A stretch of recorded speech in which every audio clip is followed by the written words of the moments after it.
If you're considering a 2013 to 2019 Nissan Altima, the two biggest questions you should be asking are simple. How good is the transmission, and how strong is the engine? Because when it comes to this generation of Altima, those two components completely determine whether you're buying a smooth, reliable commuter or a future repair bill with wheels. Let's start with the transmission, because this is the headline story.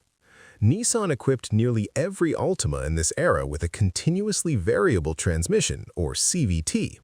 Unlike a traditional automatic that shifts through gears, a CVT uses a belt and pulley system to provide seamless acceleration.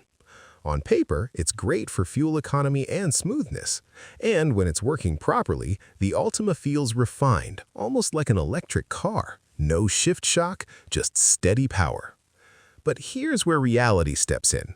A significant number of owners report long-term durability concerns with these CVTs.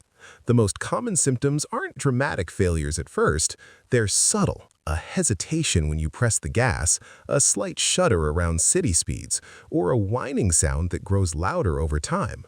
Some drivers describe it as the car slipping, even though it technically isn't changing gears. These issues tend to show up more frequently in the earlier model years, especially 2013 through 2015, but they aren't completely absent in later years either. What makes the CVT tricky is maintenance. Unlike traditional transmissions that can sometimes tolerate neglect, CVTs are far less forgiving. Fluid changes at the correct intervals are critical. Skipping them can accelerate wear dramatically. The challenge for used car buyers is that transmission maintenance isn't always documented clearly, and by the time symptoms appear, repair costs can be significant. Now let's shift to the engines, because this is where the Altima actually earns some respect.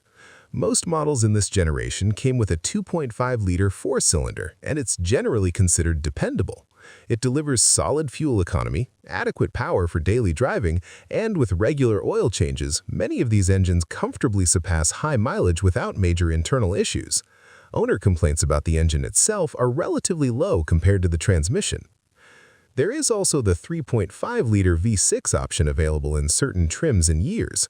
This engine offers a noticeably stronger acceleration and a more responsive driving experience.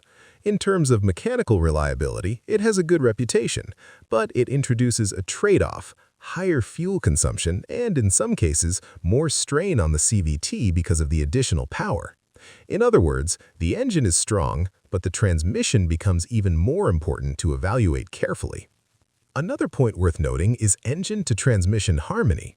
In a well-maintained Altima, the pairing feels smooth and efficient, but when the CVT begins to wear, it can make even a perfectly healthy engine feel sluggish or inconsistent.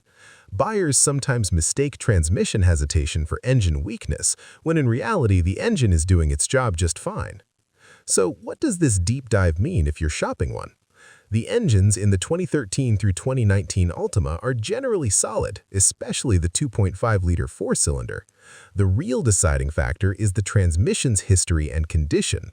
A well-serviced CVT can deliver years of comfortable commuting. A neglected one can change the ownership experience entirely. In short, the Altima's engine is often the dependable half of the equation. The transmission is the variable.